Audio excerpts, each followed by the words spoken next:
Hi friends, welcome to Nithra துரோ channel. Vinayagar சதுர்த்திக்கு கொழுக்கட்டை செய்யணும். ஆனால் என்ன பூரணம் பண்ணன்னு தெரியலையா?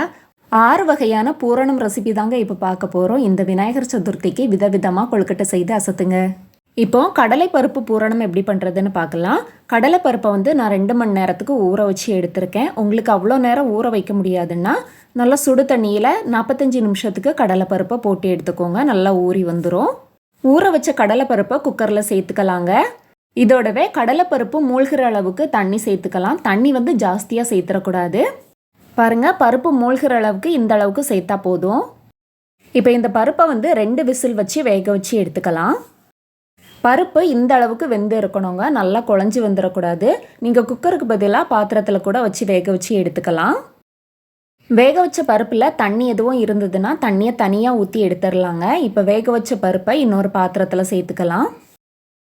இப்போ இந்த பருப்பை ஒரு ஸ்பூன் வச்சு மசிச்சு விட்டுக்கலாங்க. நல்ல மாவு மாதிரியெல்லாம் மசிச்சு விடக்கூடாதுங்க. இப்போ இந்த பருப்பை நீங்கள் மிக்சி ஜாரில் சேர்த்து அரைக்கிறதா இருந்தால் பல்ஸ் மோட்டில் ஒரே ஒரு வாட்டி மட்டும் அரைச்சி எடுத்துக்கோங்க. பருப்பை இந்த அளவுக்கு மசிச்சு எடுத்தால் போதுங்க. இப்போ இதுக்கு இனிப்புக்காக சர்க்கரையை காய்ச்சி எடுத்துக்கலாம்.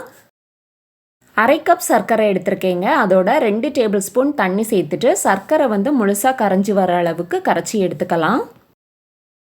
சர்க்கரை இப்போ முழுசாக கரைஞ்சி லைட்டாக கொதி வர ஆரம்பிச்சிடுச்சுங்க. இப்போ ஸ்டவ்வை ஆஃப் பண்ணிடலாம். நம்ம மசிச்சு வச்சுருந்த பருப்போட இந்த சர்க்கரை தண்ணியை சின்ன துவாரம் உள்ள அரிப்பில் அரைச்சி சேர்த்துக்கலாங்க. சர்க்கரை தண்ணி எல்லாத்தையும் சேர்த்ததும் இதை நல்லா மிக்ஸ் பண்ணி விட்டுடலாம். இதை மிக்ஸ் பண்ணி விடும்போது முழுசாக இருக்கிற பருப்பை லைட்டாக மசிச்சு விட்டுக்கலாங்க.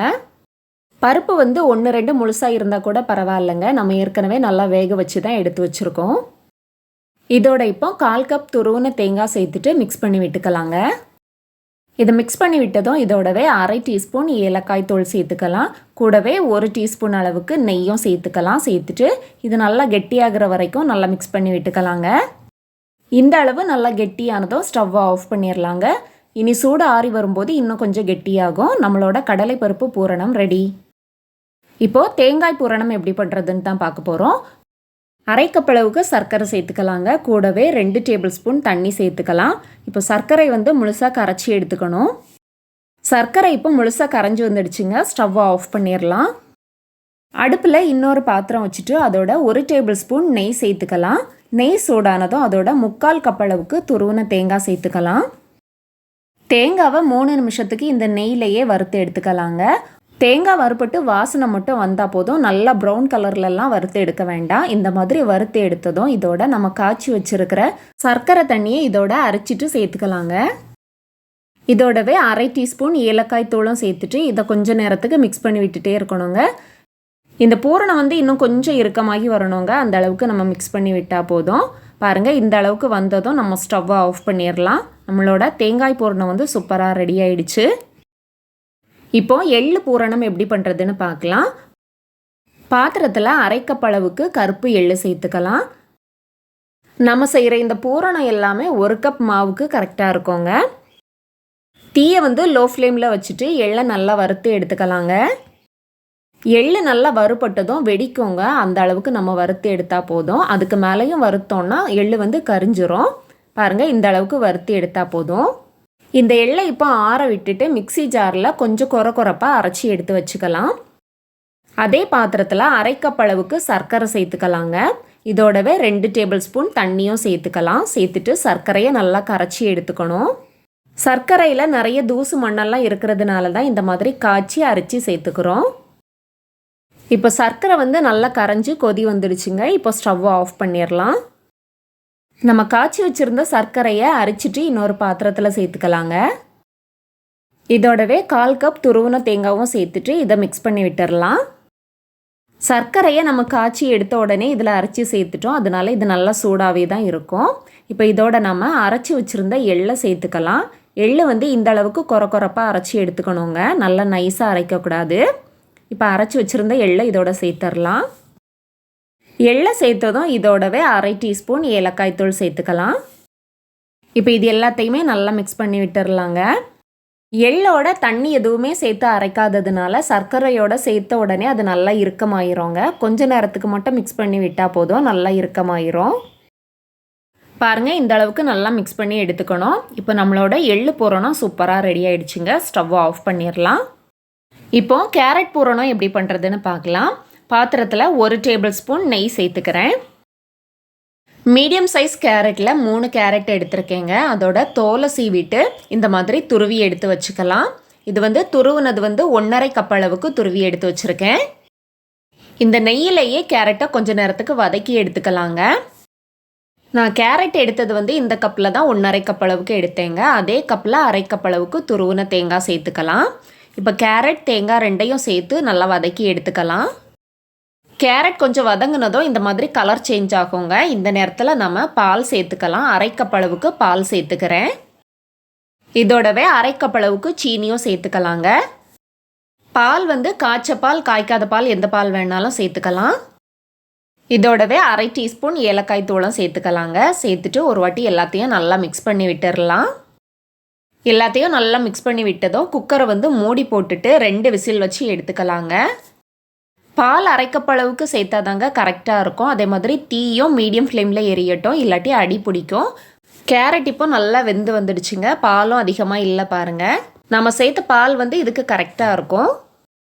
குக்கருக்கு பதிலாக பாத்திரத்தில் கூட செய்யலாங்க. பாத்திரத்தில் செய்கிறதா இருந்தால் பால் கொஞ்சம் அதிகமாக சேர்த்துக்கோங்க. கேரட்டை இப்போ ஸ்பூன் வச்சு நல்லா மசிச்சு விட்டுக்கலாங்க. இதில் கொஞ்சமாக பால் இருக்குது.